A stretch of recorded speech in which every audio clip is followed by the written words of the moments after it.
Meski menyusuri medan yang cukup sulit, namun tak menyurutkan semangat para personil TNI Angkatan Laut dari Lanal Ternate bersama komunitas maritim Maluku Utara untuk mendaki Gunung Gamalama, mengibarkan bendera merah putih pada peringatan hari ulang tahun ke-76 Proklamasi Republik Indonesia.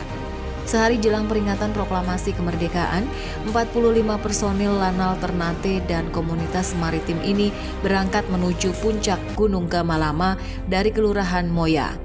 Komandan Lanal Ternate, Kolonel Laut Komarudin menuturkan, tahun ini Lanal Ternate melibatkan komunitas maritim untuk melaksanakan upacara hari ulang tahun ke-76 kemerdekaan RI di puncak Gunung Gamalama. Ini merupakan pertama kalinya dilakukan Lanal Ternate dalam memperingati HUT kemerdekaan RI. 2 orang peserta wanita merupakan anggota Jala Senastri Lanal Ternate ikut dalam pendakian Gunung Gamalama. Mereka bangga karena dapat bergabung dalam upacara pengibaran bendera merah putih di atas puncak Gunung Gamalama. Dari Ternate, Maluku Utara, kontributor TVRI Rusdi Samsi melaporkan.